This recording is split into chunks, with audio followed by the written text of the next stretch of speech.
This man across the way, he's the Viking. I am William Bryan Johnson, author of Hell to Pay and The Dark Cry of Aristid, and this is the Tiki Man. And I am H.B. Burlow, author of the four-book historical crime fiction series, The Ark City Confidential Chronicles. All right, We've and been today, we've been having extended discussion on character, and we're gonna just kind of hit the peak with the bad guy, the antagonist. I love the dark side. Of course you do. Your book is called The Dark Cry of Aristide, for goodness sakes. Tell us about, okay, for the fantasy genre, what is the premier description of the archetype of the protagonist, the bad guy? What would it be The called? antagonist. The antagonist. Excuse me. Sorry about that. So there's three I want to bring up, and one isn't always an antagonist, but it's what's in the way, and that is the Threshold Guardian. Okay. Threshold Guardian is always the bump in the road on the adventure, what causes the heroes not to be able to go from point A to point B and get solve the problem. So like in Star Wars, we see stormtroopers and they're everywhere, but they're not real bright. So they're Right, able yeah. I to mean, get so away. they're in the way, but not completely in the way. Right. Right. In Lord of the Rings, we have the Nazgul, which Okay. are the evil kings, the souls of the kings that have been trapped by the rings and turn them into ring wraiths and turn them into incredibly powerful and scary characters, but they're not the ultimate bad guy. They're kind of pawns that are being used by the dark people to get what they want. That's a great expression to use, pawns, because I think of Wilmer the Gunsel from the Maltese Falcon. The Mhm. fat man, Casper Gutman, has the sidekick, the hired hand, that is trying to get Sam Spade out of the way, trying to get into his face and so forth. So he's, because he's inefficient, he's like a stormtrooper, but just a single stormtrooper. Mhm. So we have that same concept in the film noir hard-boiled crime fiction. Usually the sidekicks, not the sidekicks per se, but the hired guns Mhm. are the ones that are just always getting in the way of the detective or the policeman accordingly. But in some cases, the antagonist will have maybe that hired femme fatale. So the femme fatale can also be one of these impediments as well. Or one of my favorite movies, Princess Bride. We have the three kind of bumbling bad guys in the beginning. And what were the names? We have Vizini, who is the brains of the operation. We have Fezzik, who is the big brute with the soft heart. And we have Inigo Montoya, who is going after his own form of revenge. But it's funny how the two impediments, two out of the three, wind up transitioning to be sidekicks. Ah, we have shapeshifters Ah. that turn into allies and friends. So this can happen, obviously, in Oh, the yeah. fantasy genre. And characters, you don't always have to have one enabling each. You can have multiple of these archetypes in single characters. I mean, even you look at Hamlet. Hamlet himself, he's the hero, he's a trickster, he's a shapeshifter. Could even be argued he may be one of the antagonists at one point. I think that many people consider Hamlet to be one of Shakespeare's finest creations because of the complexity of it. And it's interesting that you mentioned that as well too, because I remember from the Kevin Kline soap dish, in which he talked about wanting to do a one-man show of Hamlet in which all the characters were just in Hamlet's mind.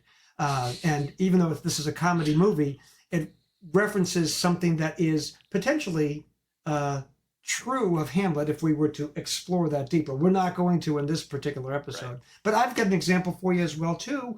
Again, that potential, not necessarily femme fatale, but that gal that's being used by the gangster bad guy in hard-boiled fiction, who realizes the errors of her ways and comes over to help out the detective or the policeman. This is another example, just like the Princess Bride, where she starts out as that impediment, Mhm. and she winds up coming over to his side. So we have a Threshold Guardian, once again, the shapeshifter, the trickster, and even possibly a goddess. Yes, exactly. We talked about the goddess from the last episode as well too. So it is interesting that when, and this has to be brought out to the listeners, the archetypes are not etched in stone, just like we as human beings are not who we are all the time. I was 6 years old once, I'm 60 now, and there's been a vast change over those Right. years. So that's important to know too. And I think that as writers, to allow the characters who are an archetype to change, Mhm. again, creates the layers to our stories that we're writing, keeps the reader engaged to want to keep reading. Hmm. And let's talk about the bad guys. Let's talk about those bad guys. Let's talk about the dragon. Well, I mean, you look at the Hobbit. The dragon's pretty well defined. It's the dragon. It's the dragon. Yeah. You can't get any clearer than that, folks. And it can sometimes be this imposable physical force that the hero has to come up against. In Lord of the Rings, you have Saruman, which always threw me off because Saruman and Sauron's names are so similar. In Sherlock Holmes novels, you had the bad guy that was doing the crime. Professor Moriarty, though. And you have Moriarty, who is in the background, holding the leashes of Right. everybody. Star Wars, you have Vader. Vader's a complex character because he is the physical, imposing force of the Empire.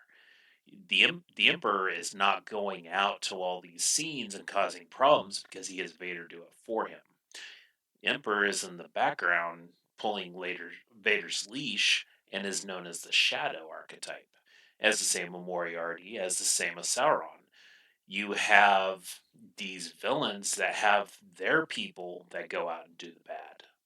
Now, we can't have a shadow or a puppet master, if you will, to use a simpler term, be just simply that, because if they're standing above everything, godlike, they are one dimensional. How would you, in writing a shadow character, modify it or enhance it to have that character be interesting and not simply a shadow figure or a puppet master? Well, the interesting thing in the Dark Cry of Erised, I have the character of the Allfather, who is based on Odin, and he is an elderly form, and he's gone demented. So all of his magic, everything's going wrong. And yet he will not pass like he is supposed to, because then he's reborn and a younger form comes and he's able to revive who he is, but in a younger form and just as powerful. But in this book, we find an immortal that refuses to die, and it turns into his lapse later on in the story of not being around that causes many, many issues. Very good. So we have something, again, we talked earlier about our heroes being flawed. And now we have, this is ironic, we have an antagonist being flawed, which is necessary. The flaw is not that they are an antagonist. Right. The flaw is in something of their character, because if you automatically say an antagonist is flawed, you have lost the reader, you have lost the story.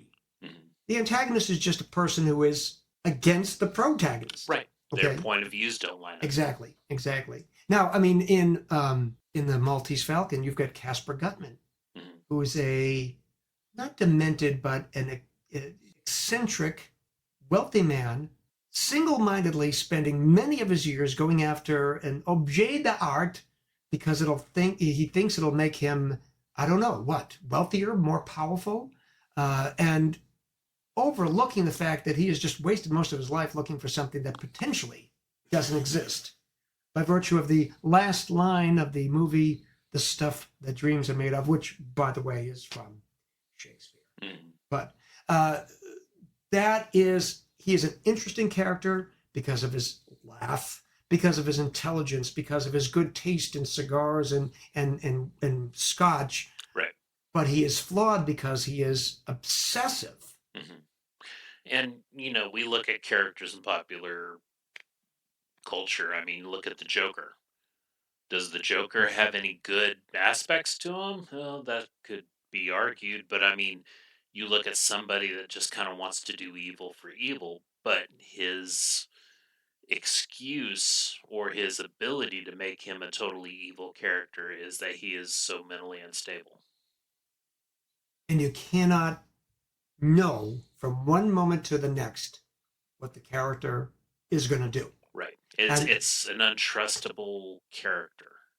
Well, I mean, an example would be if I were to have my private detective be hired for something, and obviously that's income coming to him that's necessary, but not knowing if what he's being hired for is legitimate, legal, but he has to accept the case because that's the inciting action. Right. Right.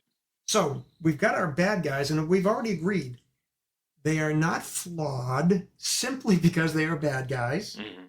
They're flawed because of some character aspect that pushes their intention potentially off the path of what they're trying to accomplish. Right. And I will say sometimes fantasy and sci-fi does get into the aspect of greater good, greater evil. Like when we see the Emperor, well, what is the point of the Emperor? The Emperor wants power. And the Emperor does kind of become two-dimensional in that. We don't see a lot of fleshing out of the character. I'm not saying that something will be done later that maybe will tell the Emperor's story that makes him more three-dimensional. But and even Sauron in Lord of the Rings, you have this ultimate evil character who's simply based on wanting to take over the world.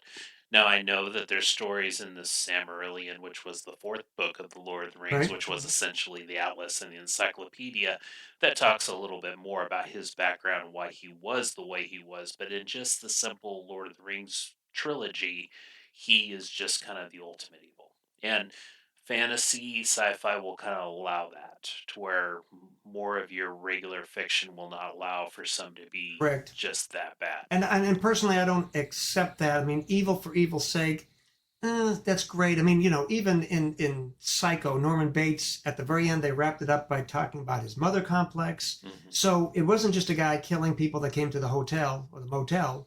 There was a reason behind it. And at the very least, you have that. Whether it's acceptable, whether it's rational, is not necessary. But I think that evil for evil's sake makes a one-dimensional antagonist Mm-hmm. and therefore diminishes the work of the protagonist. Hannibal Lecter was so psychologically complex. He was evil. Right? He was a bad guy. He liked to eat people. And I think Red Dragon explained him a little bit better, but in Silence of the Lambs, he was just kind of a dark, evil character. The antagonist for No Country for Old Men. Anton Chigurh. Yeah, oh boy. I mean, the guy that just kind of walked up and flipped a quarter and. But it's the marauding, avenging angel. There's something biblical about all of Cormac McCarthy's work. Mm-hmm. Okay, whether it's Blood Meridian, No Country for Old Men, The Road, there's that basis in something biblical, which again is a mythology. So it doesn't matter whether you're talking about Norse or Old English or Celtic or any of that. Using those mythologies drives the story, and sometimes the plot is secondary to the journey itself, which Right. we will discuss plot over a multi-episode discussion next time. But we're going to have to think about that a little bit more because we're going to have to talk about plot quite a bit. And that's where it gets into literary fiction or popular fiction. I believe I was told once by a college professor that character based changes in plot lead to more contemporary fiction, to where if you want literary fiction, it's people working against the plot. Exactly.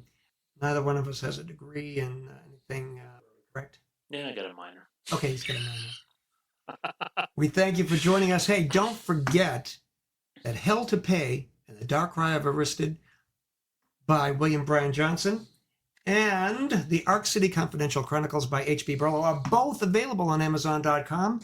We thank you for joining us. Until the next time, take care. Tiki Man and the Viking podcast is brought to you by Rumination of Thunder Media. The following intro and outro music was used for this media project. The music Find Them by Alexander Nakrata. Free download from filmmusic.io. License Creative Commons Attribution 4.0 International.